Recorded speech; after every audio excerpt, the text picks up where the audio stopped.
স্বামী স্ত্রী যখন একসাথে আছেন, মোবাইল যতই আপনাকে আকর্ষণ করুক, ইবলিসের খালাতো ভাই ডাইরেক্ট যদি আপনারে টেনে টেনে নিয়েও আসে, তারপরও স্বামীরে সময় দেন, স্বামীকে উরুর উপরে বসায়া দিয়া, উরুর উপরে স্বামীর মাথা দিয়া কোরআন তেলাওয়াত করতে লাগায়া দেন। আল্লাহর নবীর স্ত্রীর সঙ্গে নবীজি এমন করেছেন, যার কারণে উম্মাহাতুল মুমিনিনদের সঙ্গে আল্লাহর নবীর এত মহব্বত যে এটা কিয়ামত পর্যন্ত তার উম্মতরা বলতেই থাকবে আমলের জন্য। জোরে বলেন সুবহানাল্লাহ। দাঁড়ান, কেউ বসে থাকবেন না, মুরব্বীরা যুবকরা সবাই সামনে দাঁড়িয়ে একটু একটু করে এগিয়ে সামনে এসে বসেন। একটু একটু করে জায়গা পরিবর্তন করেন, কোমরটা টান টান করে সোজা করে নেন, নিয়ে সামনের দিকে এগিয়ে এসে বসে যান। বসেন, একটু করে জায়গা পরিবর্তন করে বসেন সবাই ইনশাআল্লাহ। একটু একটু জায়গা পরিবর্তন করেন, বেশি সময় কথা বলবো না। আল্লাহ তাআলা আমাকে বাংলাদেশের 57-58টা জেলায় নিয়েছেন। এক একটা জেলায় গিয়ে আমি এতটুকু বুঝতে শিখেছি কখন মানুষের ধৈর্যের শ্রুতি বাঁধ ভেঙে যায়, এটা আমি বুঝতে শিখছি। অতএব বেশি কষ্ট দিব না, আপনার চেহারার আকৃতি দেখেই বুঝতে পারবো আপনি আর নিতে পারতেছেন না, তখন ছেড়ে দেবে ইনশাআল্লাহ। সর্বোচ্চ 1 ঘন্টা কথা বলেই ছুটি দিয়ে দেব। কষ্ট হচ্ছে না তো আপনাদের? তাহলে পিছনে যারা আছেন, ডানে বামে ঘুরতেছেন, দাঁড়িয়ে আছেন, তারা সামনে চলে আসেন। আর আমি যে কথাগুলো বলবো, আপনি মনে করেন আমার জায়গায়, আমি যেখানে বসে কথা বলছি, এখানে যদি আমার জায়গা আপনার নিজের ঔরসে জন্ম নেওয়া সন্তান, আপনার ছেলে বসে কথা বলতো, তাহলে গুরুত্ব কম দিতেন নাকি বেশি দিতেন? অবশ্যই বেশি গুরুত্ব দিয়ে শুনতেন। ঠিক আমাকে আপন মনে করতে হবে, নিজের ছেলের মতো, নিজের সন্তানের মতো, ভাতিজার মতো, ছোট ভাইয়ের মতো মনে করে আমার কথাগুলো শুনতে হবে। আমাকে আপন মনে করলেই আমার কথাগুলো আমি আপনার হৃদয়ের গহীনে পৌঁছায় দিতে পারবো। আমার কথা কি বুঝতে অসুবিধা হয়? অতএব আমাকে আপন মনে করে আমার কথাগুলো শোনেন এবং ভিতরে নেওয়ার চেষ্টা করেন, তবেই কিছু জেনে শিখে বাসায় যেতে পারবো ইনশাআল্লাহ। আবারও সালাম দিচ্ছি, সালামের জবাব দিই। আসসালামু আলাইকুম ওয়া রাহমাতুল্লাহি ওয়া বারাকাতুহু। نحمده ونستعينه ونستغفره ونؤمن به ونتوكل عليه ونعوذ بالله من شرور أنفسنا ومن سيئات أعمالنا من يهده الله فلا مضل له ومن يضلل فلا هادي له ونشهد أن لا إله إلا الله وحده لا شريك له ونشهد أن سيدنا ومولانا محمدا عبده ورسوله الذي أرسله بالحق بشيرا ونذيرا وداعيا إلى الله بإذنه وسراجا منيرا فقد قال الله تعالى في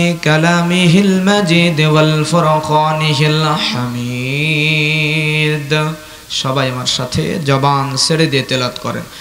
আউযু বিল্লাহি মিনাশ শাইতানির রাজিম বিসমিল্লাহির রাহমানির রাহিম قد أفلح المؤمنون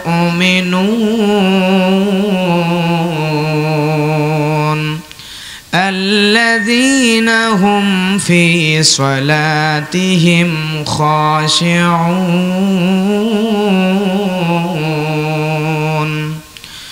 والذين هم عن اللغو معرضون والذين هم للزكاة فاعلون والذين هم لفروجهم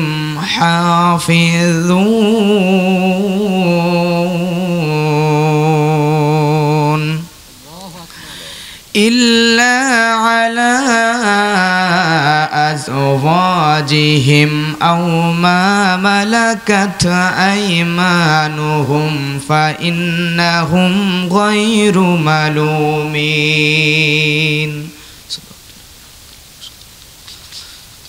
إن الله وملائكته يصلون على النبي يا أيها الذين آمنوا صلوا عليه وسلموا তাসলিমা।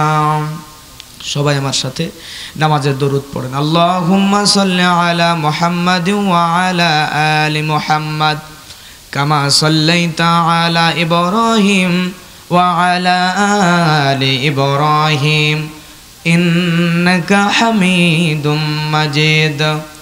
আল্লাহুম্মা বারিক আলা মুহাম্মাদ ওয়া আলা আলি মুহাম্মাদ কামা বারাকতা আলা ইব্রাহিম ওয়া আলা আলি ইব্রাহিম ইন্নাকা হামিদুম মাজিদ। হাজারো ব্যথা বেদনার পরে ফিরে আসুনি তুমি আপন ঘরে, চলে গেলে মদিনায় মক্কা ছেড়ে। হে রাসূল তোমাকে ভুলি আমি কেমন করে, হে রাসূল তোমাকে ভুলি আমি কেমন করে। আলহামদুলিল্লাহ। ঐতিহ্যবাহী নওগাঁ জেলা বড় বেলালদহ দক্ষিণ পাড়া জামে মসজিদ প্রাঙ্গণে আজকের বিরাট ইসলামী জালসা, আজকের মাহফিলের সম্মানিত সভাপতি জনাব মাওলানা মোহাম্মদ আব্দুল কাইয়ুম, ভারপ্রাপ্ত অধ্যক্ষ বড় বেলালদহ ফাজিল ইসলামিয়া ফাজিল মাদ্রাসা, আজকের মাহফিলের সহসভাপতি, সম্মানিত চিফ গেস্ট, বিশেষ অতিথিবৃন্দ, আমন্ত্রিত ওলামায়ে কেরাম, আজকের মাহফিলের আয়োজক কমিটি সহ আমার সামনে যারা বসে আছেন, দিনদার ইসলাম প্রেমিক, কোরআন প্রেমিক, তৌহিদি জনতা, পদ্মার আড়ালে বসে আছেন সম্মানিত অবলা সরলা মা এবং বোনেরা, সকলের জন্য দোয়া করছে এভাবে আল্লাহ তাআলা আমাদেরকে আজকে যেমন দুনিয়াবি সব কর্মব্যস্ততা ফেলে রেখে এই মাহফিলে একসাথে কবুল করেছেন, ঠিক এই মাহফিলের ন্যায় আল্লাহ তাআলা আমাদের সবাইকে জান্নাতের মধ্যে একসাথে বসবাস করার জন্য কবুল করুন। সকলে বলেন আমিন। প্রিয় ভাইরা, এ কোরআনের মাহফিলে কোরআন শুনতে এসেছেন, কোরআন শুনতে আসতে পেরে মাহফিলে বসতে পেরে আপনারা খুশি না বেজার? আরো জোরে বলেন খুশি না বেজার? যারা হয়েছেন খুশি, মুখে নিয়ে হাসি, আওয়াজ দিয়ে বেশি উঁচু করে কাল্লা চিৎকার দিয়ে বলেন সুবহানাল্লাহ। আজকে তেলাওয়াত করেছি কোরআন মাজিদের পরিচিত একটা সূরা, সূরা মুমিনুন, সূরাল মুমিনুনের কয়েকটা আয়াত কারিমা তেলাওয়াত করেছি। এই আয়াতের আলোকেই আজকে আমরা মুমিন বান্দাদের 7টা গুণাবলী সম্পর্কে জানব। আমার আপনার মধ্যে এই 7টা গুণ যদি থাকে তাহলে আমি আপনি দুনিয়াতে সফল, মুমিন আখিরাতেও সফল, জান্নাতি হব ইনশাআল্লাহ। বলেন তো কয়টা গুণ? 7টা গুণ। এই 7টা গুণ আজকে জেনে আমাদের সঙ্গে মেলাবো, আমাদের ভেতরে আছে কিনা, মা বোনেরা এবং সামনে যারা বসে আছেন সবাই মিলায়ে তারপরে বাসায় যাওয়ার চেষ্টা করবো। জোরে বলেন ইনশাআল্লাহ। এখন বলেন তো, এই যে মাহফিলের সুন্দর একটা আয়োজন, এই আয়োজনের পিছনে একটা কারণ আছে না নাই? মাহফিলের পিছনে, আয়োজনের পিছনে কারণ হচ্ছে এই মাহফিলে লোকজন দূর দূরান্ত থেকে আসবে, মসজিদের উন্নয়ন করবে, টাকা পয়সা দান করবে এবং কোরআন থেকে সুন্নাহ থেকে কিছু জানবে, শুনবে, শুনে কোরআনের আলোয় নিজের জীবনকে আলোকিত করে জান্নাতি মানুষ হয়ে যাবে। কথা বলেন ঠিক কিনা? তাহলে এই মাহফিল আয়োজন করার পিছনে একটা কারণ আছে। আপনাদের এলাকায় অসাধারণ একটা মসজিদ আপনারা তৈরি করেছেন, দেখেই হৃদয় শীতল হয়ে যায়। হৃদয় জোড়ানো মসজিদটা তৈরি করার পিছনে কারণ হচ্ছে আমরা ওই মসজিদে যাব এবং আল্লাহ তাআলার ইবাদত বান্দেগি করব। কথা বলেন ঠিক কিনা? আমার পাশে, আপনাদের পাশে ফাজিল মাদ্রাসার অধ্যক্ষ বসে আছেন, উনার মাদ্রাসা এবং রেওয়াক্তা আলিম মাদ্রাসার অধ্যক্ষ আপনাদের এলাকার সন্তান, কৃতি সন্তান, আলহামদুলিল্লাহ। ওনাদের একটা করে মাদ্রাসা আছে। এই মাদ্রাসাগুলো তৈরি করার পিছনেও কারণ আছে। এই মাদ্রাসাগুলো তৈরি করা হয়েছে আমার আপনার সন্তানগুলো ওই মাদ্রাসায় গিয়ে দ্বীনি ইলম শিক্ষা করবে। জোরে বলেন ঠিক কিনা? আমার প্রিয় মুসলমান ভাইয়ারা, তার মানে হলো দুনিয়ার জমিনে দুনিয়ার মানুষগুলো কোনো কারণ ছাড়া কিন্তু কোনো কাজ করে না। যেই কাজটি করে এই কাজের পিছনে কিন্তু কোনো না কোনো কারণ আছে। কথা বলেন ঠিক কিনা? তাহলে আল্লাহ এই সূরাটা কেন নাজিল করলেন? আল্লাহ তাআলা এই সূরার আয়াতগুলো দিয়ে দুনিয়ার মানুষদেরকে জানাতে চাই, দুনিয়ার মানুষরা তোমাদেরকে এমন 7টা গুণের কথা আমি আল্লাহ জানিয়ে দিব। এই 7টা গুণ যদি কোনো মানুষের মধ্যে থাকে, ওই মানুষ হলো মুমিন বান্দা, সফল বান্দা, জান্নাতি হয়ে যাবে। সুবহানাল্লাহ।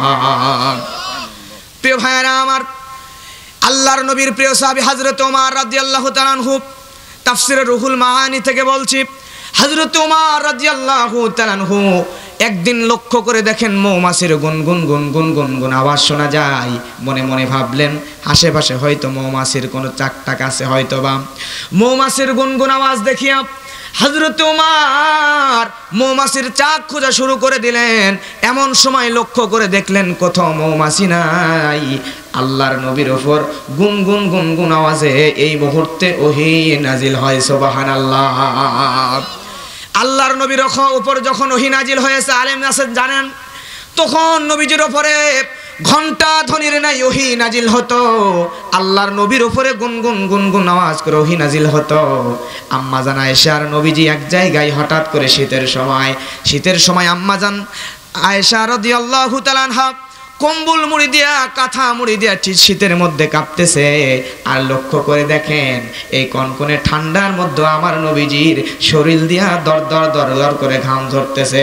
তার মানে যখন নবীজির উপরে ওহী নাজিল হয় তখন গুনগুন গুনগুন আওয়াজ হয়, ঘন্টা ধানির নাই আওয়াজ হয়। এমনকি ঠান্ডার মধ্যে আমার নবীজি ঘরমাক্ত ঘেমে যান। জোরে বলেন সুবহানাল্লাহ। প্রিয় মুসলমান ভাইয়েরা, হযরত ওমর লক্ষ্য করে দেখলেন নবীর উপরে ওহী নাজিল হয়। আল্লাহর নবীর উপরে যখন ওহী নাজিল সম্পূর্ণ হয়ে গেল, আমার নবীর সঙ্গে সঙ্গে এমন করে দুই হাতটা উঁচু করলেন। করার পরে আল্লাহর নবী দোয়া করতেছেন, কত সুন্দর দোয়া। আল্লাহকে বলে, আল্লাহ তুমি আমাদেরকে সম্মানিত করো, অসম্মানিত করো না।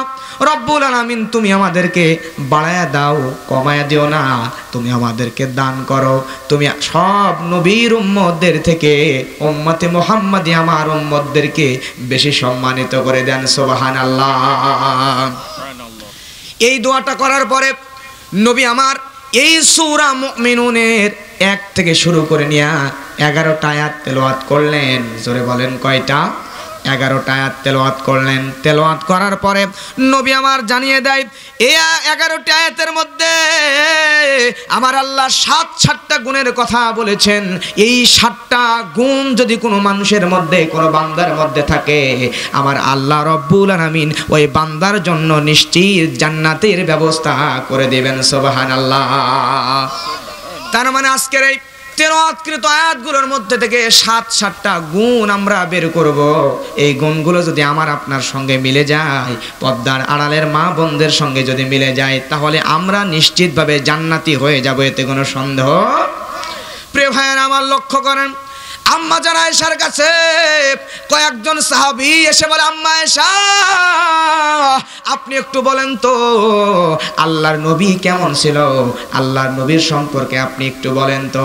আম্মা জান আয়েশার সঙ্গে সঙ্গে সূরা মুমিনুনের ভিতর থেকে 1 থেকে 11টা আয়াত তেলাওয়াত করলেন।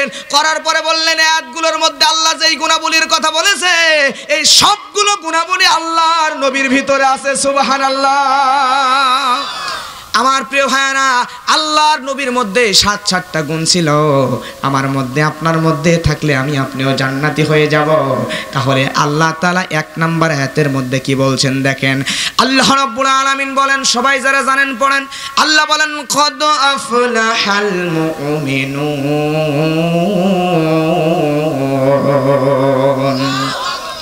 আল্লাহ রাব্বুল আলামিন বলছেন অবশ্যই সফল কাম হয়েছে মুমিনরা। কারা? জোরে বলেন। অবশ্যই সফল কাম হলো মুমিনরা। তার মানে দুনিয়াতে সফল মানুষ তারা, মুমিন বান্দা যারা। আমি বলবো সফল মানুষ তারা, পরেরটা আপনারা বলবেন সফল মানুষ যারা। জোরে বলেন সফল মানুষ যারা। সফল মানুষ হলো তারা, মুমিন বান্দা যারা। তাহলে আমরা যদি সফল মানুষ হতে চাই, তাহলে আমাদেরকে মুমিন বান্দা হওয়া লাগবে। মুমিন বান্দা না হলে, ইমানদার না হলে কিন্তু সফলতা পাওয়া যাবে। দুনিয়ার দিকে তাকান, দুনিয়াতে আমরা মানুষরা তাদেরকেই সফল মনে করি যে মানুষদের টাকা আছে, যে মানুষের ক্ষমতা আছে, পাওয়ার আছে, যেই মানুষের অনেক সম্পদ, বাড়ি গাড়ি বিল্ডিং অট্টালিকার পাহাড়ের মতো সম্পদ আছে। এরপরে সব কিছু আছে, ব্র্যান্ডের গাড়ি আছে, সুন্দরী নারী আছে, সব আছে যেই মানুষটার, সেই মানুষটাকে আমরা দুনিয়াতে সফল মনে করি। যার মানে যার যত বেশি টাকা সে মনে হয় দুনিয়াতে বেশি সফল, এটি আমরা মনে করি, তাই না? কিন্তু আসলে এটা নয়। আসলে সফলতার মানদণ্ড টাকা পয়সা দিয়ে বিচার হয় না। সফল আপনি যদি হতে চান, আমি যদি হতে চাই, তাহলে আমার সর্বপ্রথম মুমিন বান্দা হওয়া লাগবে। কারণ এখন আপনাদের কাছে প্রশ্ন, আপনারা হয়তো নাম শুনেছেন, বিশ্ববিখ্যাত মানে পৃথিবীতে যতগুলো ধনী ব্যক্তি আছে, এই ধনী ব্যক্তির মধ্যে অন্যতম একজন, নাম তার বিল গেটস। নাম কি? Bill Gates. এই বিল গেটসের সম্পদ কত? এই সম্পদের বর্ণনা দিতে গিয়ে সাংবাদিকরা অনুমান করে একটা ধারণা বলতেছে, তার সব সম্পদগুলো দিয়া বিক্রি করে সেই সম্পদের টাকা দিয়া যদি লোহার সিঁড়ি বানানো হতো, তাহলে এই সিঁড়িটা মনে হয় দুনিয়া থেকে চাঁদ ছোঁয়া হয়ে যেত। জোরে বলেন আল্লাহু আকবার। যদিও হবে না, কিন্তু তারা এর বিশালিত সম্পদের বেশি বোঝানোর জন্য এটা বলেছে। প্রিয় ভাইরা, তাহলে পৃথিবীর সবচাইতে ধনী মানুষদের মধ্যে একজন হলো বিল গেটস, আর একজন হলো ইলন মাস্ক। পৃথিবীর সবচাইতে ধনী মানুষ হলো এরা, কিন্তু তাদের মধ্যে ঈমান নাই। ঈমান যদি না থাকে, সেই মানুষ কি সফল হতে পারে? তার মানে ঈমান নাই, সফলতাও নাই। কারণ সফল হবে ওই ব্যক্তি যে ব্যক্তি আল্লাহর জান্নাতে যাবে। জোরে বলেন ঠিক কিনা? এখন ঈমান যার ভেতরে নাই, সেই ব্যক্তি কি জান্নাতে যাবে? ঈমান নাই, সে জান্নাতেও যাবে না। সে যত বড়ই ধনী হোক, যত বড় পাওয়ারফুল নেতা হোক, যত বড়ই রাজা বাচ্চা হোক, যাই হোক না কেন, টাকা পয়সা যাই থাক না কেন, যত বড়ই সফল মনে করেন না কেন, সে আসলে সফল নয়। সফল হলো সে জান্নাতে যাবে, যে জান্নাতে যাবে সে ঈমানদার বান্দা। যে কথা বলেন ঠিক কিনা? প্রিয় ভাইরা, তার মানে হলো এই ইলন মাস্ক, বিল গেটস, এরা টাকা পয়সায় ধনী, কিন্তু আসলে এরা সফল মানুষ নয়। এবার আমি আপনাদের সামনে এমন একজন মানুষের নাম বলবো, আপনারা একটু বলবেন, আপনারাই বলবেন সেই মানুষটা সফল নাকি ব্যর্থ। লোকটার টাকা ছিল না, পয়সা ছিল না, সম্পদ ছিল না, কিচ্ছু ছিল না, চেহারাও সুন্দর নয়, দুনিয়াতে কোনো মান সম্মান বংশমর্যাদাও ছিল না, কিন্তু এই লোকটা সফল নাকি ব্যর্থ আপনারা বলবেন। নাম শুধু আমি বলবো। মানুষটার নাম হচ্ছে হযরতে বেলাল। সফল নাকি ব্যর্থ? আবার বলছি, নাম বলছি, আপনারা বলবেন সফল নাকি ব্যর্থ। হযরতে বেলাল। প্রিয় ভাইরা আমার, আল্লাহর নবী যখন মেরাজে গেলেন, মেরাজ থেকে ফিরে আসার পরে আমার নবীজি হযরতে বেলালকে ডাক দিয়ে বলে, বেলাল তুমি একটু আমার কাছে আসো, এদিকে আসো। হযরতে বেলাল যখন নবীজির কাছে আসলেন, আসার পরে নবী আমার হযরতে বেলালের কালো চেহারাটাকে কাছে টেনে নিলেন। নেওয়ার পরে হযরতে বেলালের কালো চেহারার উপরে নবীজির ঠোঁট মোবারক দিয়া একটা সুন্দর করে চুমু এঁকে দিলেন। দেওয়ার পরে বেলালকে বলে, বেলাল তোমার কাছে কি কোনো স্পেশাল কোনো আমল আছে নাকি, তুমি একটু বলো। হযরতে বেলাল রাদিয়াল্লাহু তাআলা আনহু বলছে, কি বলে দেখেন, ইয়া রাসূলুল্লাহ আমার তো তেমন কোনো আমল নাই। আল্লাহু আকবার। সাহাবীদের চরিত্র, সাহাবীদের স্বভাব হচ্ছে এমন, আমল করতেন অনেক বেশি, কিন্তু এটা বলে বেড়াতেন না, করতেন বেশি, বলতেন কম। সুবহানাল্লাহ বলেন। কিন্তু আমাদের স্বভাব, আমাদের চরিত্র, আমাদের বৈশিষ্ট্য, আমাদের আচরণ তার সম্পূর্ণ উল্টা। করি কম, বলে বেড়াই বেশি। কথা বলেন ঠিক কিনা? জীবনে কোনোদিন নামাজ পড়ি নাই, হঠাৎ করে তাহাজ্জুদের নামাজ ধরছি, ধরার পরে লোকদের মধ্যে উঠা বসা করতেছি, গল্প করতেছি, চায়ের স্টলে যাচ্ছি, যাওয়ার পরে শুরুতেই বলতেছি তাহাজ্জুদের নামাজ পড়া খুব মজা। রাস্তার মধ্যে হাঁটতেছি, হাঁটতে হাঁটতে দুই তিনজন চা স্টলে বসে আছে, তাদের মধ্যে গেলাম। যেখানেই যাই সেখানে আমি যে পৃথিবী বিখ্যাত একদম তাহাজ্জুদ গুজারি, এটা গোটা এলাকা নয়, গোটা জেলার মানুষকে জানাচ্ছি। কথা বলেন ঠিক কিনা? আমল করছি কম, বলে বেড়াচ্ছি বেশি। এক হাজী সাহেব হজ করে আসছেন, অনেক ধন সম্পদের মালিক, টাকা পয়সাওয়ালা। হজ করে আসার পরে কয়েকবার উনি হজ করেছেন। ওনার বাসায় একবার যাওয়ার পরে কয়েকজন একসাথে নামাজের ওয়াক্ত পার হয়ে যাচ্ছে। এখন বলতেছেন মসজিদ তো দূরে, নামাজ আদায় করতে হবে, তাহলে আমরা সবাই এখানে জামাতে নামাজ আদায় করি। ঠিক আছে, করা যাক। এবার হাজী সাহেব ওনার ছেলেকে ডাক দিয়ে বলতেছে, বাবা আমি যে 9 নম্বর বারে হজ করে 9 নম্বর বারের হজে যাইয়া যেই জায় নামাজটা এনেছিলাম, ওই 9 নম্বর বারে হজে যাওয়ার ওই জানায় নামাজটা এনে তুমি হুজুরে দাও। আচ্ছা বলেন, উনি কয় নাম্বার হজ করেছেন এটা কি হুজুর জানতে চাচ্ছেন? আসলে উনি জানাচ্ছেন যে আমি 9 বার হজ করেছি। নাউজুবিল্লাহ বলবেন না? তাহলে আমাদের সমাজের মানুষ আমরা আমল করি কম, বলে বেড়াই বেশি। কথা বলেন ঠিক কিনা? কিন্তু সাহাবীরা আমল করতেন আকাশচুম্বী, কিন্তু বলতেন একদম ছোট করে। একটু জোরে বলা যাবে কি আল্লাহু আকবার? হযরতে বেলাল রাদিয়াল্লাহু তাআলা আনহু বলে, ইয়া রাসূলুল্লাহ তেমন কোনো আমল তো আমার নাই। আল্লাহর নবী তখন বলেন, বেলাল কেন জিজ্ঞেস করলাম, কারণটা কি? দেখেন, আল্লাহর নবী যখন মেরাজে গেলেন, মেরাজে যাওয়ার পরে আল্লাহর নবী যখন আল্লাহর বাড়ি আরশে আজিম থেকে শুরু করেন জান্নাত জাহান্নাম প্রদক্ষিণ করে নবী আমার যখন জান্নাতের মধ্যে ঘোরেন, এমন সময় হযরতে না জান্নাতের মধ্যে নবী আমার জিবরিল আমিনের সঙ্গে হাঁটাহাঁটি করছেন। এমন সময় আমার নবীজি জান্নাতের ভিতরে কার জানি পায়ের আওয়াজ শুনতে পাই। আল্লাহর নবী জিবরিল আমিনকে ডাক দিয়ে বলে, জিবরাইল রে জিবরাইল, জান্নাতের ভিতরে আমি নবী কার পায়ের আওয়াজ শুনতে পাই, তুমি একটু বলো। হযরতে জিবরিল আমিন বলে, ইয়া রাসূলুল্লাহ, এই পায়ের আওয়াজ দুনিয়ার আর অন্য কোনো মানুষের পায়ের আওয়াজ নয়, এইটা হলো আপনার সাহাবী হযরতে বেলালের পায়ের আওয়াজ। সুবহানাল্লাহ। আপনারা বলেন, যখন জিবরাইল নবীকে বলতেছে ওই অবস্থায়, ওই সময় হযরতে বেলাল জীবিত ছিলেন নাকি মরে গেছিলেন? হযরতে বেলাল কিন্তু জীবিত অবস্থায় দুনিয়াতে আছে, আর জীবিত অবস্থায় হযরতে বেলালের পায়ের আওয়াজ নবীজি আমার মিরাজে গিয়ে জান্নাতে শুনতে পান। সুবহানাল্লাহ। আল্লাহর নবী জিবরাইলকে বলে, আরে জিবরাইল, বেলাল তো এখনো জীবিত, জীবিত বেলালের পায়ের আওয়াজ কেমনে আমি দুনিয়ায় জান্নাতে শুনতে পাই?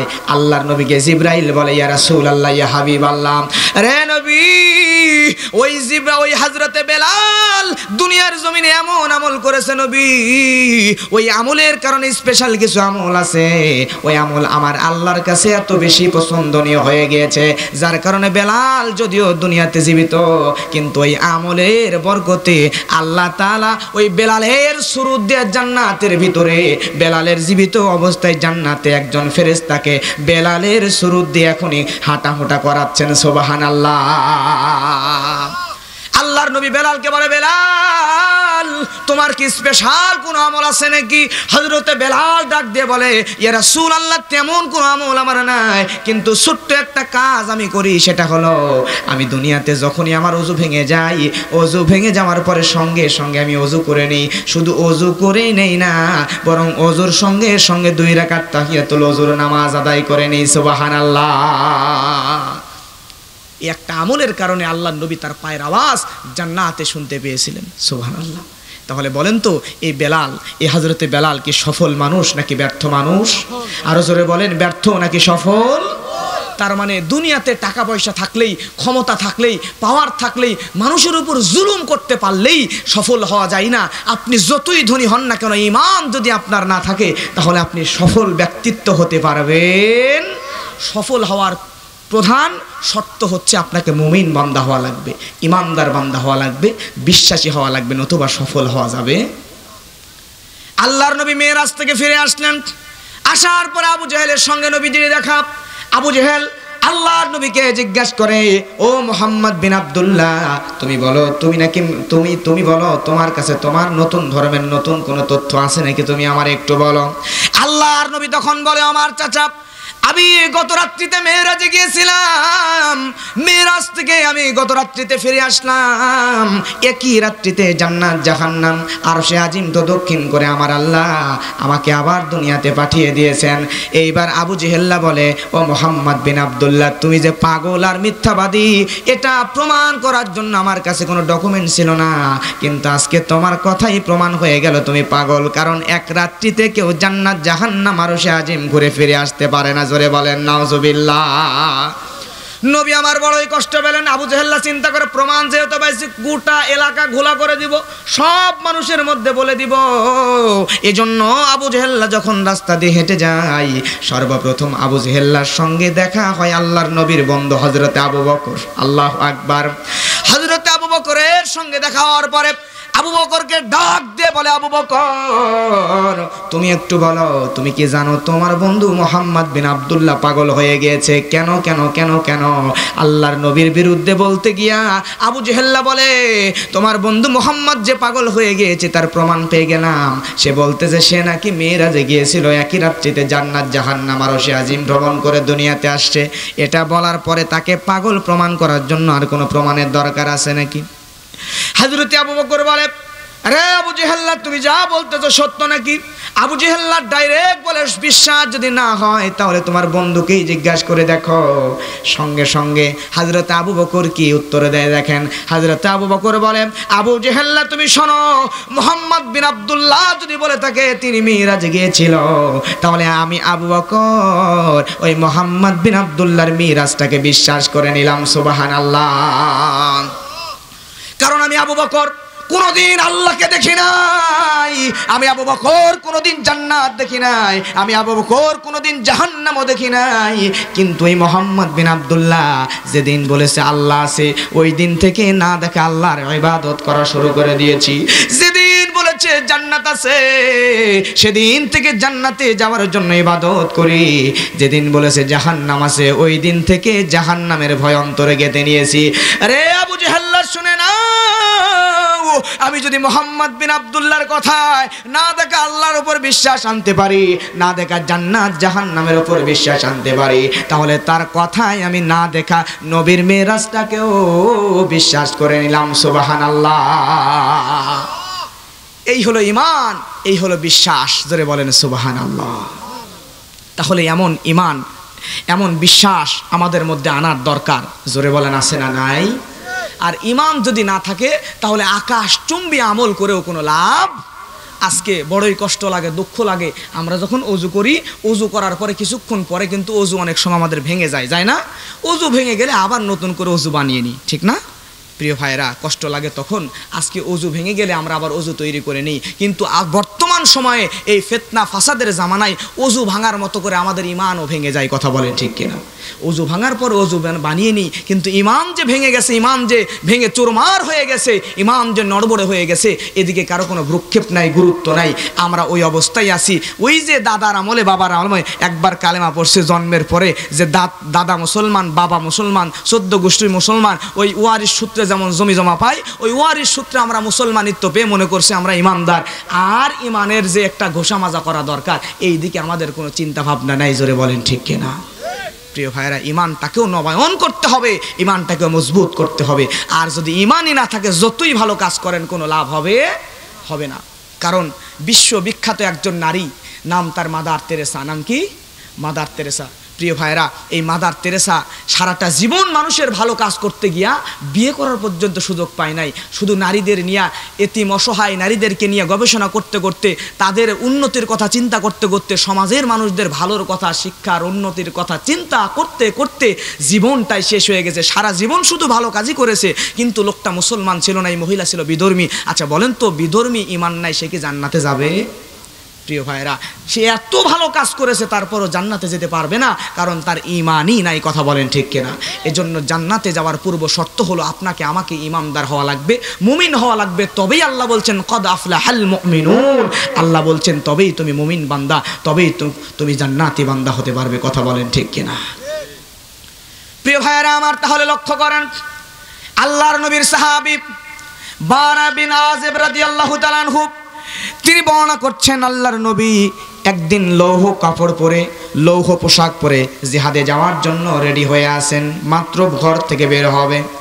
এমন সময় একজন বিধর্মী নবীজির কাছে কালেমা পড়ার জন্য চলে এসেছে, ইসলাম কবুল করে নিবে।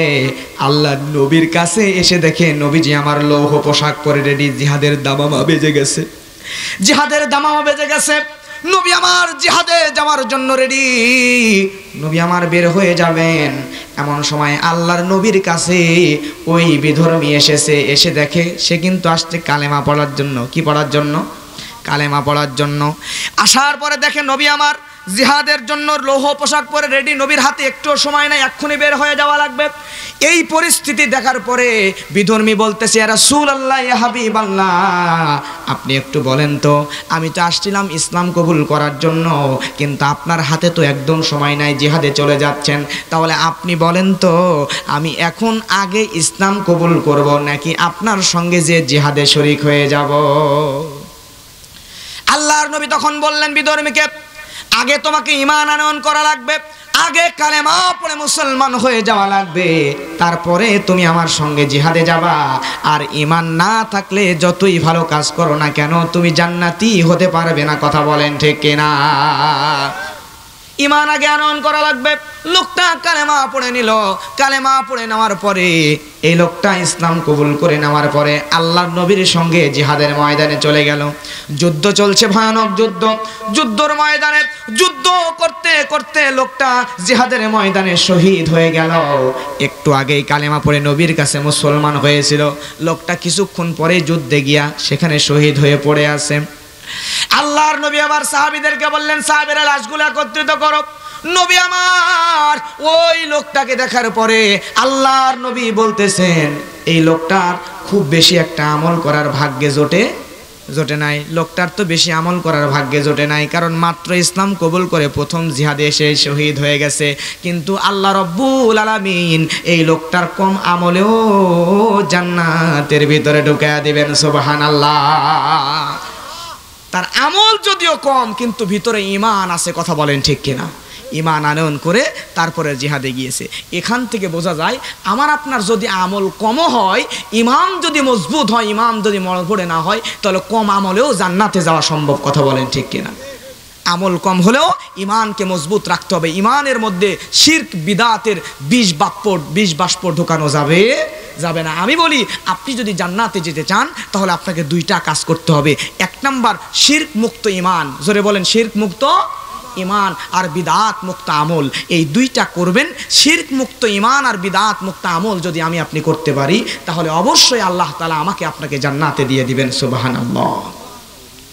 প্রিয় ভাইয়েরা আমার, তাহলে ঈমান যদি মজবুত হয়, কম আমলেও জান্নাতে যাওয়া যাবে কিনা? আম্মাজান খাদিজা রাদিয়াল্লাহু তাআলা আনহা, আম্মাজান খাদিজা তিনি ইন্তেকাল করার পরে, আম্মাজান খাদিজার ইন্তেকালের পরে নামাজ ফরজ হয়েছে।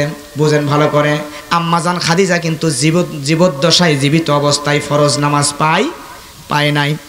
আম্মাজান খাদিজার ইন্তেকালের পরে নামাজ ফরজ হলো, উনি নফল নামাজ পড়েছেন, ফরজ নামাজ পান নাই। আম্মাজান খাদিজার ইন্তেকালের পরে যাকাত ফরজ হয়েছে, হজ ফরজ হয়েছে। আম্মাজান খাদিজার ইন্তেকালের পরে সব ফরজ হলো, তাহলে তিনি ফরজ নামাজ পেলেন না, ফরজ রোজা পেলেন না, ফরজ হজ পেলেন না, ফরজ যাকাত পেলেন না। কিন্তু আম্মাজান খাদিজা রাদিয়াল্লাহু তাআলা আনহা তিনি যখন জীবিত, প্রিয় ভাইয়েরা আমার, কয়েকদিন আগে আমি উমরায় গিয়েছিলাম। উমরায় যাওয়ার পরে আল্লাহর নবীর স্মৃতি বিজড়িত একটা পাহাড়, যেই পাহাড়টার নাম হলো জাবালে নূর। জাবাল অর্থাৎ পাহাড়, এই নূর নামক, আলো নামক পাহাড়টায় হেরা গুহার মধ্যে, জাবালে নূর পর্বতের হেরা গুহার মধ্যে নবী আমার ধ্যান মগ্ন থাকতেন। আল্লাহর নবীর কাছে জিবরিল আমিন কোরআন নিয়ে আসতেন। আল্লাহর নবী ওই হেরা গুহার মধ্যে যেখানে ধ্যান মগ্ন অবস্থায় থাকতেন, ওখানে আমি গিয়েছিলাম। আমার মতো যুবক মানুষের ওই জাবালে নূর পর্বতের উপর উঠতে আমার মতো যুবক মানুষের প্রায় 45 মিনিট থেকে শুরু করে নিয়ে 1.5 ঘন্টা পর্যন্ত সময় লেগেছিল। প্রিয় ভাইয়েরা আমার, এখন বর্তমানে যারা হাজী সাহেব ওমরা করেছেন, হজ করেছেন, জানেন বর্তমান সময়ে সৌদি সরকার ওই জাবালে নূর পর্বতের উপরে ওঠার জন্য পর্যটকদের জন্য, হাজী সাহেবদের জন্য সুন্দর সুন্দর করে সিঁড়িগুলো বানিয়ে দিয়েছেন। সিঁড়ি দিয়ে আরামে ওঠা যায়। আবার কিছু দূর ওঠার পরে, মনে করেন 1/2 কিলোমিটার ওঠার পরে বসার আবার একটা সুন্দর জায়গা করেছেন ওখানে ছাউনি দিয়া। তাহলে বোঝেন ভালো করে, প্রায় 3 থেকে 3.5 কিলোমিটার লম্বা পাহাড়। জমিন থেকে তাকালে মনে হয় আসমানের মেঘের সঙ্গে মনে হয় ঠেকে গিয়েছে এই জাবালে নূরের মাথা। আমি যখন উঠতেছিলাম, যতই উঠি পাকিস্তানিদেরকে জিজ্ঞাসা করি, আরাবিয়ানদের জিজ্ঞাসা করি, এরপরে ইন্ডিয়ানদের জিজ্ঞাসা করি, যাদেরকেই বলি তারাই বলে আরো উপরে, আরো উপরে, আর উপরে যাও। প্রিয় ভাইয়েরা আমার, সবাই বলে আরো উপরে, উপরে। যতই উঠে ততই মনে হয় রাস্তা যেন কমে না। প্রায় 45 মিনিট থেকে 1.5 ঘন্টা সময় লেগেছিল এই পর্বতে উঠতে। সৌদি সরকার বর্তমান সময়ে ওখানে ওঠার জন্য সুন্দর করে সিঁড়ির ব্যবস্থা করে দিয়েছে। আপনি যখন ঢুকে যাবেন, আপনি যখন শ্রান্ত হয়ে যাবেন, তখন বিশ্রামের জন্য বসার ব্যবস্থা করা হয়েছে। এরপরে সুদানি নারীগুলা, এরপরে পাকিস্তানি, আফগানিস্তানি নারীগুলা ওই জায়গায় পানির বোতল নিয়ে ঘুরে বেড়াচ্ছে। আরাবিয়ান নারী পানির বোতল নিয়ে ঘোরাচ্ছে। প্রিয় ভাইয়েরা আমার, এই নারীগুলা আপনি তৃষ্ণার্ত হলে ওই জায়গায় আপনাকে পানিও দিয়ে দিচ্ছে। কিন্তু 1500 বছর আগে ওই জায়গায় পানির ব্যবস্থা ছিল না, ওই জায়গায় উঠবেন কোনো সিঁড়ির ব্যবস্থা করা ছিল না। নবী আমার ওখানে ধ্যানমগ্ন থাকতেন। আম্মাজান খাদিজা নবীর কাছে চলে যেতেন খানা নিয়া। আল্লাহর নবী একদিন বসা, আল্লাহর নবীর সামনে হযরতে জিবরিল আমিন বসা আছেন। এমন সময় আম্মাজান খাদিজা ওই জায়গায় যখন যাবেন, জিবরিল আমিন নবীকে বলে, নবী গো, আম্মাজান খাদিজা আসতেছে, উম্মাহাতুল মুমিনিন হযরতে খাদিজা উপরে আসতেছে। আমি জিবরাইল তো এখানে আর বেশিক্ষণ থাকতে পারবো না, আমি জিবরাইল এখনই এখান থেকে চলে যাব নবী। আমি এখন এখান থেকে চলে যাব, কিন্তু যাওয়ার আগে আমি বলে দিলাম নবী, আপনার স্ত্রী হযরত খাদিজার আমল দেখে, ইমানি জজ্বা দেখে, আপনার প্রতি ভালোবাসা দেখে নবীর প্রতি হযরত খাদিজার ভালোবাসা কম ছিল না বেশি ছিল? আল্লাহ বলছেন কুল ইন কুনতু হিব্বুনাল্লাহা ফাত্তাবিউনি ইউহিব্বুকুমুল্লাহ ওয়া ইয়াগফির লাকুম যুনুবাকুম ওয়াল্লাহু গফুরুর রহিম। আল্লাহু আকবার। আল্লাহ জানাচ্ছেন, আমি আল্লাহকে যদি কেউ পাইতে চাও তাহলে নবীকে ভালোবাসো, নবীকে অনুসরণ করো। আল্লাহর নবীকে যদি কেউ ভালোবাসে তাহলেই ওই বান্দা আল্লাহকে পাবে। শুধু তাই নয়, আল্লাহকে তো পাবেই, বরং নবীকে ভালোবাসার কারণে ওই বান্দার সব গুনাহ আল্লাহ তাআলা ক্ষমা করে দিবেন। সুবহানাল্লাহ। আম্মাজান খাদিজা উম্মাহাতুল মুমিনিন হযরত খাদিজা রাদিয়াল্লাহু তাআলা আনহা নবী আমার নবীকে এত বেশি ভালোবাসতেন, আমার নবীজিকে এত বেশি ভালোবাসতেন, আল্লাহর নবীকে এত বেশি ভালোবাসতেন, আল্লাহর নবীর অভিভাবকের মতো ভূমিকা পালন করেছে। নবী কোনো সমস্যায় পড়লে, বিপদে মুসিবতে পড়লে আম্মাজান খাদিজার কাছে পরামর্শ করতেন, আর আম্মাজান খাদিজা অভিভাবকের মতো আল্লাহর নবীকে সুন্দর একটা সুপরামর্শ দিয়ে দিতেন। সুবহানাল্লাহ। নবীর খেদমত দেখে, নবীর প্রতি ভালোবাসা দেখে, নবীর প্রতি ভালোবাসা দেখে আল্লাহ রাব্বুল আলামিন এত বেশি খুশি হয়ে গেলেন। হযরত জিবরিল আমিন বলে, ইয়া রাসূলুল্লাহ, আপনার প্রতি আম্মাজান খাদিজার ভালোবাসা দেখে, আপনার প্রতি উম্মাহাতুল মুমিনিন হযরত খাদিজার ভালোবাসা দেখে, আল্লাহর প্রতি ঈমান দেখে ওই খাদিজার প্রতি আমার আল্লাহ এত খুশি হয়েছেন, দুনিয়ার কাউকে যে আল্লাহ যে কাজটা করেন নাই, আপনার স্ত্রী উম্মাহাতুল মুমিনিন হযরত খাদিজাকে স্বয়ং রব্বুল আলামিন নিজে সালাম পাঠিয়েছেন আমার মাধ্যমে। সুবহানাল্লাহ। জিবরিল আমিন বলে, ইয়া রাসূলুল্লাহ, শুধু তাই নয়, আমি জিবরাইল স্বয়ং রব্বুল আলামিন যেই মানুষকে সালাম পাঠাই, আমি জিবরাইল কেমন করে আমি লোভ সামলাই, আল্লাহর সালামের সঙ্গে আমি জিবরাইলও সালাম দিয়ে দিলাম, আমার সালামটাও আপনি খাদিজার কাছে পৌঁছায় দিয়েন। সুবহানাল্লাহ। জিবরাইল আমিন বলে, ইয়া রাসূলুল্লাহ, তিনটা সুসংবাদ খাদিজার জন্য। এক নম্বর, স্বয়ং রব্বুল আলামিন খাদিজার জন্য সালাম পাঠিয়েছেন। লক্ষ্য করেন, খাদিজা রাদিয়াল্লাহু তাআলা আনহা তেমন বড় কোনো আমল করতে পারে নাই, ফরজ নামাজ পায় নাই, ফরজ রোজা, ফরজ হজ যাকাত পায় নাই, ইন্তেকালের পরে এগুলো পর্যায়ক্রমে ফরজ হয়েছে। কিন্তু বড় বড় আমল করতে না পারলেও আম্মাজান খাদিজার ঈমান ছিল মজবুত, এজন্য রব্বুল আলামিন নিজে খাদিজাকে সালাম দিলেন। দুই নম্বরে হযরতে খাদিজার জন্য জিবরাইল আমিনও সালাম দিয়ে দিলেন। সুসংবাদ গেল কয়টা?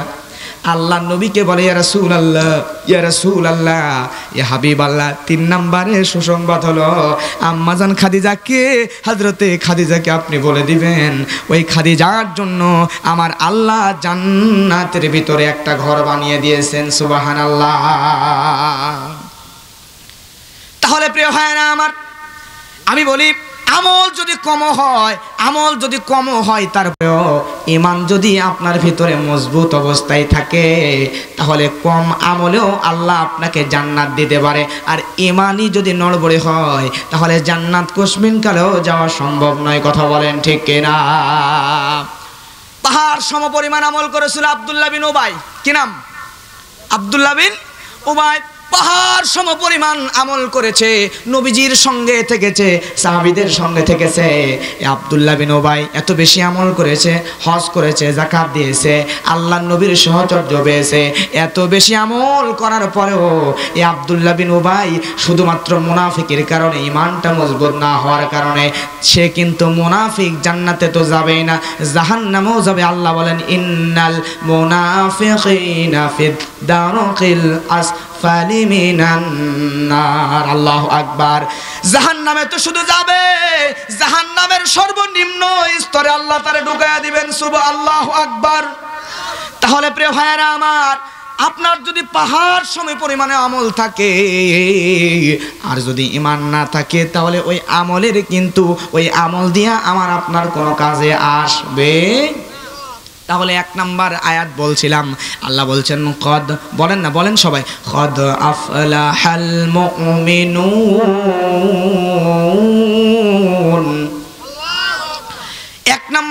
অবশ্যই সফল কাম মুমিনরা। কারা?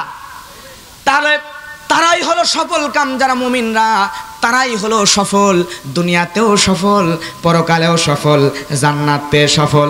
তারাই সফল যার টাকা আছে সে সফল নয়, যার পয়সা আছে সে সফল নয়, যে জুলুম করতে পারে, যার ক্ষমতা আছে, পাওয়ার আছে, সে সফল নয়। সফল হলো সে যেই বান্দার মধ্যে ঈমান আছে, যেই বান্দা মুমিন, যেই বান্দা পরকালে আখিরাতে নবীর উপর বিশ্বাস করে, নবীর আদর্শ অনুসরণ করে, ঠিক কিনা? তাহলে আমরা সফল বান্দা হতে চাই তো? কারা কারা সফল হতে চান একটু হাতটা তোলেন না, তোলেন না, তোলেন তোলেন তোলেন, জোরে তাকবীর হবে, লিল্লাহ তাকবীর, আলহামদুলিল্লাহ। হাত নামান, একসাথে দিলে বোঝা যায় না, অর্ধেক সামনের, অর্ধেক হাত তুলবেন, সামনের অর্ধেক তোলেন, তোলেন তোলেন তোলেন। হুজুর আপনি একটু বিচারক দেখেন কার আওয়াজ বেশি, সামনের অর্ধেক, লিল্লাহ তাকবীর।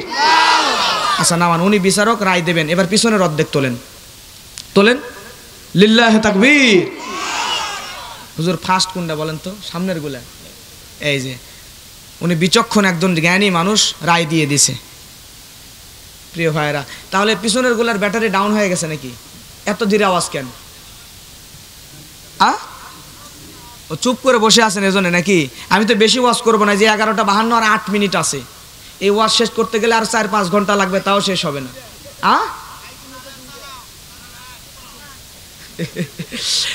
আজকে আমি 2টা মাহফিল করলাম, একটা করে আপনার এখানে আসছি, তা আমার আজকে শরীরে ওই রকম এনার্জি নাই যে 2টা-3টা পর্যন্ত করব। আর বেশি রাত পর্যন্ত ওয়াজ করানোর পরে কি হবে জানেন? ফজরের নামাজ পড়বেন না, ফেরেশতারা আমারে ধরবে, আপনার আগে আমারে ধরবে, সভাপতিরে ধরবে, আর মাহফিল কমিটিরে ধরবে। হুজুর যদি এমন কথা বলে তাহলে আমরা কই যাব বলেন? আমার প্রিয় ভাইয়ারা, তাহলে আসেন, বেশি সময় না, 10-15-20 মিনিট হয়তো বেশি ওয়াজ করতে পারি, কষ্ট হবে না তো? তাইলে 10-15 মিনিট বেশি করবো ইনশাল্লাহ, 12টা-15। ওকে ওকে ইনশাআল্লাহ। আমার প্রিয় মুসলমান ভাইয়ারা, গভীর মনোযোগ দিয়ে শুনতে হবে। তাহলে উনি যে বললেন সামনের গুলা ফার্স্ট, পিছনের গুলা কিন্তু ফার্স্ট হইতে পারলো না। আচ্ছা আমি যদি একটা সুযোগ দিয়ে দিই তাহলে মন খারাপ করবেন কি? তাহলে আর একবার পিছনের ভাইয়েরা তোলেন, তোলেন তোলেন তোলেন, জোরে দেওয়া লাগবে। এবার যদি আওয়াজ না আসে তাহলে কিন্তু মান সম্মানের ব্যাপার। লিল্লাহ তাকবীর। নামেন, এবার সামনের গুলা তোলেন, সামনের অর্ধেক, লিল্লাহ তাকবীর, আলহামদুলিল্লাহ। আচ্ছা আমি রায় দিলে মানবেন তো? হুজুরেরটা মানছেন তো, আবার আমি নতুন করে দিচ্ছি, এটা দিলে মানবেন তো? মানবেন না? আচ্ছা আমার রায় হচ্ছে সামনের গুলা ফার্স্ট আর পিছনের গুলা প্রথম। এবার সমস্যা নাই তো? হুজুর যেটা দিয়েছে ওটা 100% ঠিক, সামনের গুলা ফার্স্ট, কিন্তু পিছনের গুলো প্রথম বানিয়ে দিলাম, কোনো সমস্যা নাই তো? আর কার কোনো কষ্ট নাই তো? আচ্ছা আমার প্রিয় ভাইয়ারা আমার, তাহলে বলছিলাম মুমিন বান্দা, অবশ্যই মুমিন বান্দারা সফল কাম, কদ আফলাহাল মুমিনুন, অবশ্যই মুমিন বান্দারা সফল কাম। তাহলে মুমিন বান্দা হতে হলে আল্লাহর নবীর হাদিস অনুযায়ী আমল করার দরকার আছে না নাই? আমাদের দেশে একটা হাদিস খুব প্রচলিত আছে, আমরা বলি যখন অন্যায় দেখবা, দেখার পরে হাত দিয়ে প্রতিহত করার চেষ্টা করো, না পারলে মুখ দিয়ে প্রতিবাদ করার চেষ্টা করো, তাও না পারলে অন্তর দিয়ে ঘৃণা করো, আছে না নাই? এটা আমাদের সমাজে ব্যাপক প্রচলিত, কিন্তু হাদিসের ব্যাখ্যা করতে গিয়ে আমরা অনেকেই ভুল করে এভাবে। প্রিয় ভাইয়েরা আমার, তাহলে আমরা হাত দিয়ে প্রতিহত করা, জবান দিয়ে প্রতিবাদ করা, এই দিকে কিন্তু আমরা নাই, শুধুমাত্র অন্তর দিয়ে ঘৃণা করার প্রতি বেশি ঝুঁকি। কথা বলেন ঠিক কিনা? কারণ হাত মুখ দিলে উল্টা পিটন খাওয়ার সম্ভাবনা আছে, পিটন খাওয়ার ভয়ে আমরা শুধু অন্তর দিয়ে ঘৃণা করতে শিখেছি। কথা বলেন ঠিক কিনা? অন্তর দিয়ে ঘৃণারও আবার 2টা ভাগ আছে, আমি 2টা ভাগ করেছি। কেমনে দেখেন, অন্তর দিয়ে ঘৃণা করবেন কেমনে? মনে করেন আপনার মসজিদের মধ্যে, মসজিদের সামনে একটা অশ্লীল সিনেমার পোস্টার লাগাইছে, আপনার গ্রামের মসজিদের সামনে। আপনি যদি প্রকৃতপক্ষে ইমানদার বান্দা হন, তাহলে মসজিদ থেকে বের হওয়ার পরে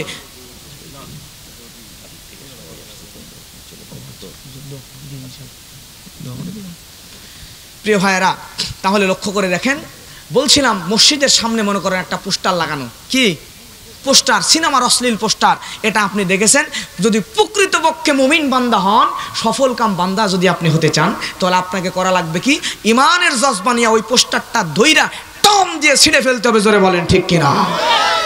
কিন্তু আমরা কেমন মুমিন বান্দা, ওই যে হাত দিয়েও প্রতিবাদ করতে পারি না। মনে করেন আমি ভাড়া আসছি আপনাদের এলাকায়, আইসা দেখতেছি একজন আর দেওয়ালে পোস্টার, এটা ছিঁড়ে ফেলতে গেলে না জানি কি আবার কি বলে, ভয়ে হাত দেওয়ার সাহস পাচ্ছি না, দিচ্ছি না।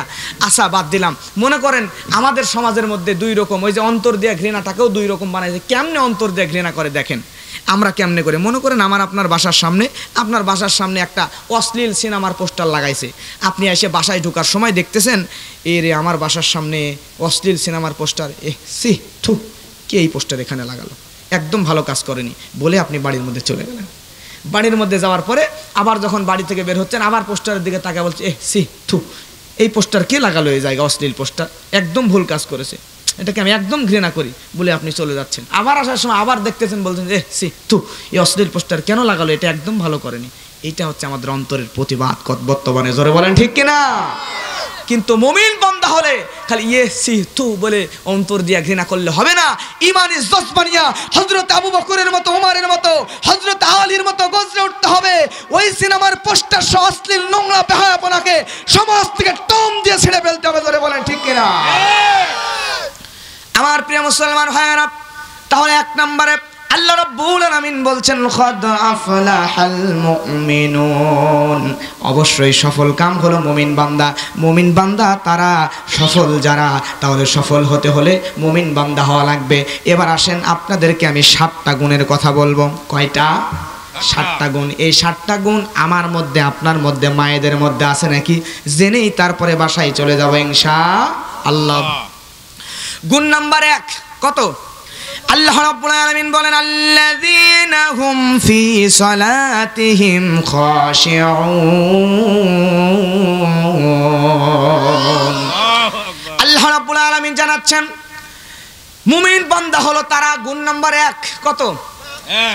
1 নম্বর গুণ হলো মুমিন বান্দা হলো ওই সকল মানুষ, যে মানুষগুলা তাদের নামাজের মধ্যে, সলাতের মধ্যে নম্র এবং বিনয়। জোরে বলেন আল্লাহু আকবার। তাহলে আমি আপনি মুমিন বান্দা তখনই হতে পারবো যখন নামাজের মধ্যে নম্রতা আনবো, বিনয় আনবো। কিন্তু আজকে আমাদের নামাজের মধ্যে বিনয় নম্রতা আছে নাকি? আমাদের সমাজের মধ্যে আমরা যখন মসজিদে নামাজের জন্য ঢোকার পরে নম্রতার সঙ্গে, বিনয়ের সঙ্গে নামাজ পড়বো কি? আমরা এমন করে পায়ের মধ্যে মশা পড়ছে, এমন জোরে মশা মারছি, আশেপাশের 3-4 জনের নামাজ শেষ। কথা বলেন ঠিক কিনা? এত জোরে মশা মারছি, নামাজের খবর নাই।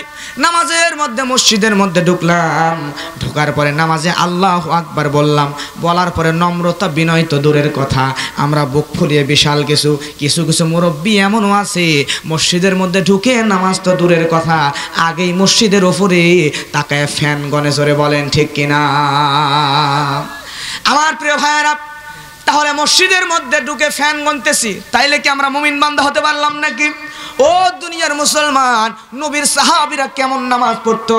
হযরতে খুবাইব রাদিয়াল্লাহু তাআলা আনহু, হযরতে খুবাইব যখন বদরের যুদ্ধ অনুষ্ঠিত হলো, বদরের ময়দানে মুসলমান যখন কাফেরদেরকে পিটাইতে কাফেরদের সর্দার আবু জেহেলকে দুনিয়া ছেড়ে বিদায় করে দিল, দেওয়ার পরে কাফেরদের বড় বড় লিডার যখন বদর যুদ্ধে হত্যা হয়ে গেল, নিহত হয়ে গেল, যাওয়ার পরে কাফেরদের মাথা গেল নষ্ট হয়ে। কেমনে মুসলমানদের বিরুদ্ধে প্রতিশোধ নেওয়া যায়?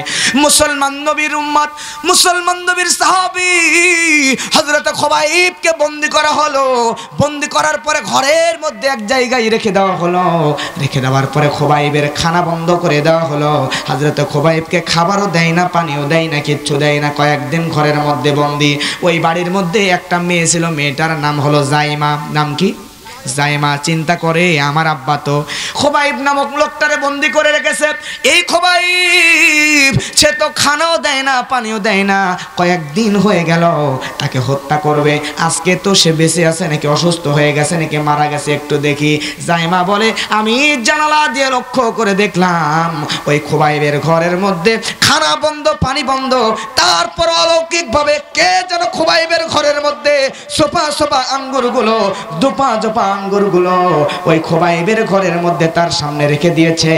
এক একটা আঙ্গুরের সাইজ এমন বড়, খুবাইব মুখের মধ্যে দিলে রস দিয়ে মুখ ভরে যায়। খুবাইবের কাছে বলে, খুবাইব তোমার ঘরের মধ্যে খানাও দেয় নাই, পানিও দেয় নাই, তাহলে আঙ্গুর তুমি কই পাইলা? খুবাইব বলে আমি যে আল্লাহর ইবাদত করি, ওই আল্লাহ তাআলা জান্নাত থেকে আমার জন্য আঙ্গুরের ব্যবস্থা করে দিয়েছে। হযরতে খুবাইবের এই দৃশ্য দেখার পরে ওই মহিলা জাইমা কয়েকদিন পরে কালেমা পড়ে মুসলমান হয়ে যায়। প্রিয় ভাইয়েরা আমার, হযরতি খুবাইব রাদিয়াল্লাহু তাআলা আনহুকে যখন নিয়ে যাবে কাফেররা হত্যা করবে, কাফেররা তার নিয়ে যাইয়া হত্যা করার জন্য প্রস্তুতি নিয়ে নেয়। এমন সময় খুবাইবকে ডাক দিয়ে বলে, খুবাইব তুমি বলো তুমি আত্মসমর্পণ করো কিনা? তুমি যদি আমাদের কাছে বলো, তুমি যদি ক্ষমা চাও, তাহলে আমরা তোমাকে ক্ষমা করে দিব, তোমাকে হত্যা করব না। খুবাইবকে বলে, খুবাইব শোনো, তুমি যদি একবার মুহাম্মদকে গালি দিতে পারো, তাহলে তোমাকে আমরা ক্ষমা করে ছেড়ে দেব। খুবাইব বলে, আমি মুসলমান নবীর উম্মত, আমার প্রাণের মধ্যে যতক্ষণ জীবন আছে, আমার জীবন যতক্ষণ, প্রাণ যতক্ষণ বডির মধ্যে আছে, রক্ত যতক্ষণ চলাচল করে, আমার যদি জীবন নিয়ে নাও, তারপর মুসলমানদের নবীকে আমি খুবাইব গালি দিতে পারবো না। সুবহানাল্লাহ। খুবাইব বলে, আমাকে শেষ করে দিবা, আমাকে মেরে ফেলবা, যদি আমার মৃত্যুর ঘোষণা উপরে হয়ে যায়, ফয়সালা যদি হয়ে যায়, আমি খুবাইবকে মেরে ফেললেও আমার কোনো আপত্তি নাই। প্রিয় ভাইয়েরা আমার, হযরত খুবাইবকে এবার বলা হলো, তোমাকে তাহলে হত্যাই করা হবে, তোমার শেষ কোনো ইচ্ছা আছে নাকি? তোমার কোনো শেষ ইচ্ছা আছে নাকি? হযরতি খুবাইব ডাক দিয়ে বলে, ও কাফেরেরা, আমার শেষ একটা ইচ্ছা হলো, আমাকে হত্যা করবা, মেরে ফেলবা, আমার কোনো আপত্তি নাই, কিন্তু শেষ একটা ইচ্ছা আমার, শেষ একটা চাও আমার, তোমরা যদি চাও আমাকে 2 রাকাত জীবনের শেষ নামাজ আদায় করার সুযোগ করে দাও।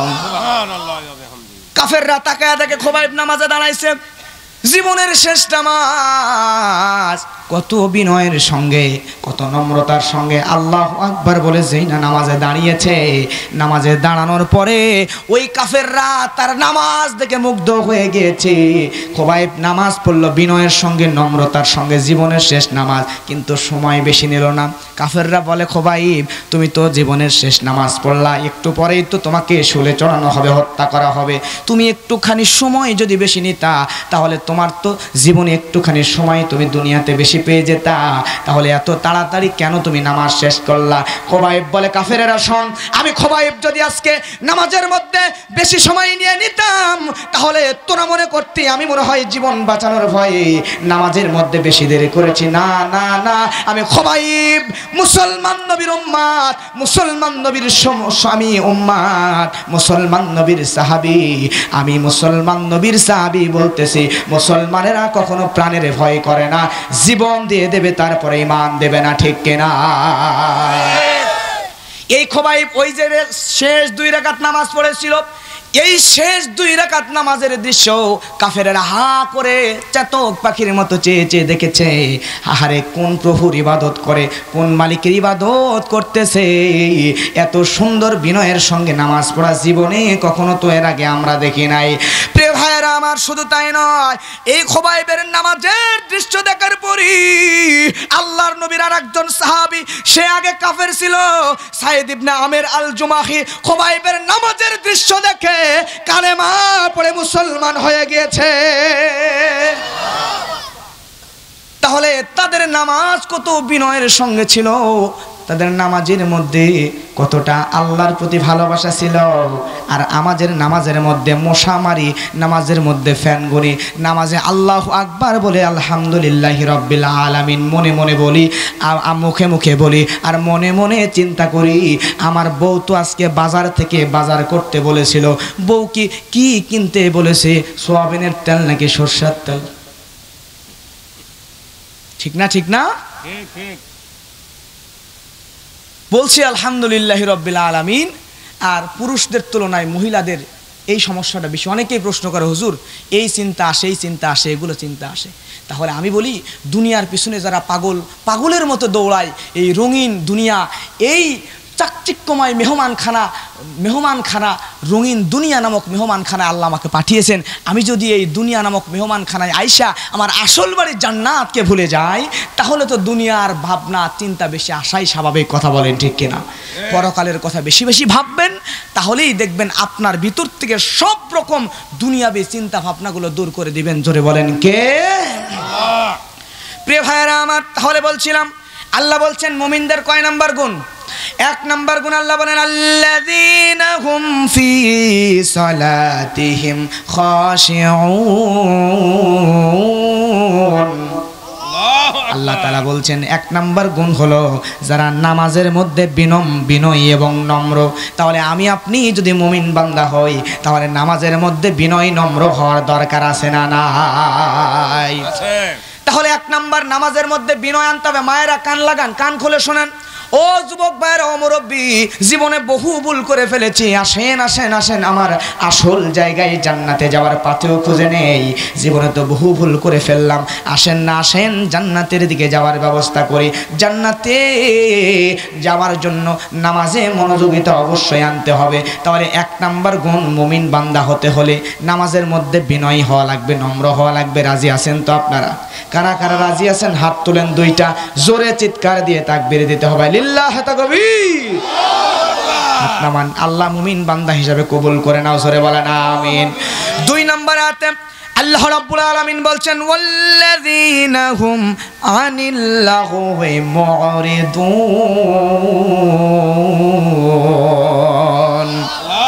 মুমিন বান্দার দুই নাম্বার গুণ যারা অসার ক্রিয়াকলাপ অর্থাৎ অপ্রয়োজনীয় কাজকর্ম থেকে বিরত থাকে। আল্লাহু আকবার। তাহলে আমি আপনি যদি মুমিন বান্দা হই তাহলে অপ্রয়োজনীয় কাজ সেগুলো থেকে বিরত থাকার দরকার আছে না নাই? আজকালকে আমার দেশের যুবকগুলা এই যে স্মার্টফোন পেয়েছে, 2টা মিনিট যদি সময় পেয়ে নেয়, 2 মিনিট সময় পাইলে মোবাইল নিয়া এই মোবাইলের মধ্যে গেমস খেলা শুরু করে দেয়। 2 মিনিট সময় পাইলেই মোবাইলের মধ্যে ঢুকে, ফেসবুকের মধ্যে ঢুকে ঘুরতেছি আর ঘুরতেছি আর ঘুরতেছি। ফেসবুকে একবার ঢুকলে ঘন্টার পর ঘন্টা চলে যায়, কিন্তু সময় কোন দিক দিয়ে চলে গেল বরফ গেলার নাই, হায়াত পার হয়ে যায়, আমরা বুঝি না, ঠিক কিনা?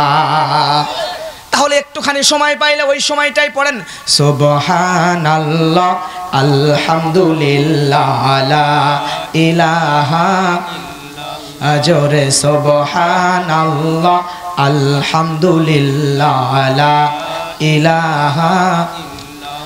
যুবকদের স্বভাব হলো এইটা, মোবাইল পাইলে সময় 2 মিনিট পাইছে মোবাইলের মধ্যে ঢুকে গেমস খেলতেছে, গুলি কর গুলি কর গুলি কর গুলি কর, মোলাম মোলাম মোলাম মোলাম মোলাম মোলাম মোলাম। আসে না নাই? আসে না নাই? আসে না নাই? আরে আজকালকের সমাজের যুবকগুলা পাগল হয়ে গেছে। আমি দেখতেছি একজন যুবক জুতা হাতের মধ্যে নিয়ে মাঝে মধ্যেই অনলাইনে এগুলো ঘোরাঘুরি করে। জুতা হাতের মধ্যে নিচে নামার পরে বলছে গুলি কর গুলি কর গুলি কর গুলি কর গুলি কর, মোলাম মোলাম মোলাম মোলাম মোলাম মোলাম। চিন্তা করে দেখেন, হাতের মধ্যে মোবাইল নিয়ে এগুলো করতে, জুতা নিয়ে তারে আবার রশি দিয়া পায়ের মধ্যে শক্ত করে বেড়ি দিছে। আপনার লোহার শিকল আছে না, শিকল দিয়ে বেড়ি দিয়ে গাছের সঙ্গে বেঁধে রাখছে। খবর নিলাম কি অবস্থা, এরকম কেন? পরে শুনতেছি এই মোবাইলের মধ্যে গুলি কর নামক খেলা, ফ্রি ফায়ার পাবজি খেলতে খেলতে ওই ছেলেটার মাথার স্মৃতি শক্ত গেছে, ড্যাম হয়ে ছেলেটা পাগল হয়ে গিয়েছে, এখন মানসিক রোগী হয়ে গেছে। জোরে বলেন আল্লাহু আকবার। তাহলে আমাদের সমাজের যুবকগুলা কই যাচ্ছে? সময় পাইলে মোবাইলের মধ্যে হিন্দি গান, সময় পাইলে মোবাইলের মধ্যে নাটক সিনেমা, সময় পাইলে গেমস খেলা নিয়ে পাগল। আজকে আমার দেশের যুবকগুলা বাবা মাকেও সময় দেয় না ততটা, মোবাইলের কাছে যত বেশি সময় দেয়। কথা কন ঠিক কিনা? সমাজে স্বামী আর স্ত্রীর মধ্যে মহব্বত নাই কেন? এই যে আজরাইলের খালাতো ভাই মোবাইল। আগে স্বামী আর স্ত্রী একটু সময় পাইলে স্বামী আর স্ত্রী এক জায়গায় হলে মজার মজার গল্প করত, কিন্তু আজকে এই যে আজরাইলের খালাতো ভাই মোবাইল ফোন। এইবার দেখেন স্বামী আর স্ত্রী একই বিছানায় শুয়ে আছে। আমরা তো জানি মাঝখানে স্বামী আর স্ত্রী এক জায়গায় থাকলে 2 জন মুখোমুখি হয়ে থাকবে, মাঝখানে শয়তান ঢুকবে ফাঁকা জায়গা রাখলে। কথা বলেন ঠিক কিনা? কিন্তু আজকে বর্তমান সময়ে বিছানার ওপর স্বামীও বসা, স্ত্রীও বসা, কেউ কারো কাছে যায় না। একটা মোবাইল স্ত্রী বিছানার ওই কোণার মধ্যে নিয়ে টিপতেছে, স্বামী এই কোণার মধ্যে নিয়ে টিপতেছে। স্বামী একজনের সাথে কথা বলে, বউ আর একজনের সাথে কথা বলে। একই ঘরের মধ্যে আলাদা আলাদা 2 জন মানুষ ঢুকছে, কিন্তু স্বামী আর স্ত্রীর মধ্যে কোনো কথাবার্তা নাই। জোরে বলেন ঠিক কিনা? আর এইদিকে ছোট্ট বাচ্চা আম্মা আম্মা আব্বা আব্বা বলতে বলতে পাগল হয়ে গেল, কিন্তু বাচ্চা কার, এতিম না অসহায় বোঝাই যায় না। জোরে বলেন ঠিক কিনা? তাহলে একটুখানি সময় পাইলে স্বামী নিয়ে মোবাইল নিয়ে বসে, একটুখানি সময় পাইলে বউ মোবাইল নিয়ে বসে, একটুখানি সময় পাইলে যুবকরা গেমস নিয়ে বসে যায়। আর মুরব্বীদের স্বভাব হলো চায়ের আড্ডায় যায় বৈশা, দুনিয়ার যত গিবত আছে ওই চায়ের আড্ডায় বৈশা ওগুলো আমরা চর্চা করি। কথা বলেন ঠিক কিনা? বাস্তব কথা বলছি। আজকে আমার মাগরিব থেকে এশা বাদ মাগরিব একটা মাহফিল ছিল। মাহফিলে যাওয়ার আগে দুপুর থেকে গতকালকে চাপাই নবাবগঞ্জের আপনার ভোলাহাট একদম ইন্ডিয়ার বর্ডারের কাছে মাহফিলে গিয়েছিলাম। ওই ওয়াজ করে আসার সময় একটুখানি ঠান্ডা লেগে গেছে, চিন্তা করলাম মুশকিল হয়ে গেল, তাহলে কি করা যায়। দুপুরবেলা উঠলাম, আসর পর্যন্ত আরও অনেক চেষ্টা করলাম গলা ঠিক করার জন্য। প্রিয় ভাইয়েরা আমার, তারপরে মাগরিবের পর বয়ান, টেনশনে পড়ে গেলাম, প্রচুর হাসি আসতেছিল। মাহফিলে কেমন করে বয়ান করবো, হাসি আসতেছে, টেনশনে পড়ে গেলাম। তখন আমি চিন্তা করলাম দোকানে যে কয়েকটা চা খেয়ে দেখি হয় নাকি। চায়ের দোকানে গিয়ে বসলাম। আজকেই মাগরিবের আগের কথা, একজন মানুষ 10টা কথা বলতেছে, এই 10টার মধ্যে মনে হয় 7টাই গালি দিয়ে কথা বলতেছে। সুবহানাল্লাহ বলবেন না? সুবহানাল্লাহ। 10টা কথা বলতেছে অপ্রয়োজনীয় 10টা কথার মধ্যে 9টা 8টাই গালি। আছে না এরকম? আছে না? কথার মধ্যে শুধু গালি, গালি দেওয়ার দরকারই নেই, তারপরেও গালি। আমি অবাক হয়ে গেলাম। আমি চিন্তা করলাম যদি গালির উপর নোবেল প্রাইজ দেওয়া হতো ওই লোকটাই পাইতো। চিন্তা করা যায়, দেখেন বৈশা শুধু গালি, আর 4-5 জন মুরব্বী বসছে, মনে হয় আমেরিকার টিভি চ্যানেলের সাংবাদিক। এগুলা দুনিয়ার সব খবর ওই জায়গায় আছে, যেটা জিবরিল আমিনও জানে না। Internet fail. প্রিয় ভাইয়েরা আমার, এই হলো বর্তমান সমাজের পরিস্থিতি। অবাক হয়ে যায়, একটুখানি সময় পেলে চায়ের স্টলে যে আড্ডা জমায় মুরব্বীরা, যুবকরা মোবাইল, মহিলারাও মোবাইল। 3-4 জন কাঁথা সেলাই করতে বসলে কে কার বউরে নিয়ে পালাই গেল, কার মেয়ের সঙ্গে কার সম্পর্ক, সব খবর ওই জায়গায় চলে আসে। তাহলে আমরা অবসর সময় পাইলে এগুলা, একজন পান চাবায় আর গিবত করে, আর একজন চা খায় আর গিবত করি, আর একজন মোবাইল টিপি, অপ্রয়োজনীয় সময় নষ্ট করি। কিন্তু প্রিয় ভাইরা আমার, বরফ যেমন গলে যায়, গলে গলে শেষ হয়ে যায়, ঠিক আমাদের জীবন থেকেও হায়াত নামক বরফটা গলে গলে আমাদেরকে মৃত্যুর দিকে নিয়ে যাচ্ছে, ঠিক কিনা? এজন্য মুমিন বান্দা যদি হতে চান, মুমিন বান্দা হতে চাইলে আল্লাহ রাব্বুল আলামিন বলছেন, সবাই পড়েন, ওয়াল্লাযীনা হুম আনিল লাগুবি মুরিদুন।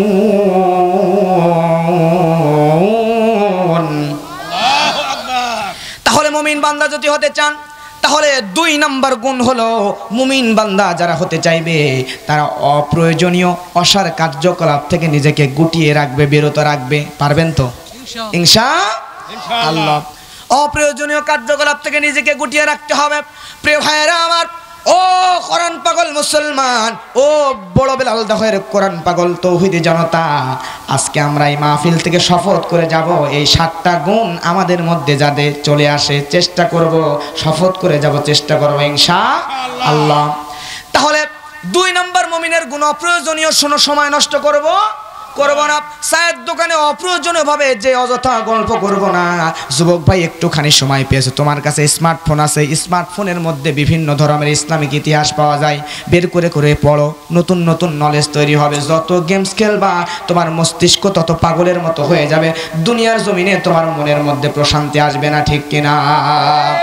স্বামী স্ত্রী যখন একসাথে আছেন, মোবাইল যতই আপনাকে আকর্ষণ করুক, ইবলিসের খালাতো ভাই ডাইরেক্ট যদি আপনারে টেনে টেনে নিয়েও আসে, তারপরও স্বামীরে সময় দেন, স্বামীকে উরুর উপরে বসায়া দিয়া, উরুর উপরে স্বামীর মাথা দিয়া কোরআন তেলাওয়াত করতে লাগায়া দেন। আল্লাহর নবীর স্ত্রীর সঙ্গে নবীজি এমন করেছেন, যার কারণে উম্মাহাতুল মুমিনিনদের সঙ্গে আল্লাহর নবীর এত মহব্বত যে এটা কিয়ামত পর্যন্ত তার উম্মতরা বলতেই থাকবে আমলের জন্য। জোরে বলেন সুবহানাল্লাহ।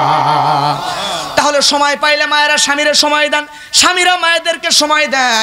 এরপর সময় যদি পান, তাহলে আমার মুরব্বী কলিজার টুকরা বাজানেরা, সময় পাইলে আপনি একটু বৈশাখ কোরআন মাজিদ বের করে তেলাওয়াত করেন, না পারলে শিখে নেন। আপনি জেনে নেন, আপনি যদি তেলাওয়াত করতে নাও পারেন কোরআনের মহব্বতে, আপনি কোরআনের অক্ষরগুলোতে ওযু করে হাত দিয়ে যদি এরকম করে দেখতেও থাকেন, ভালোবাসা থাকলে শেখার চেষ্টা করলে আমার আল্লাহ মাফ করে দিয়া আপনাকে জান্নাতে দিতে পারেন। সুবহানাল্লাহ। আল্লাহ দেখবেন আপনার ঈমান, আল্লাহ দেখবেন আপনার ঈমান, অল্প আমলেও আল্লাহ আপনাকে জান্নাতে দিয়ে দিবেন। সুবহানাল্লাহ।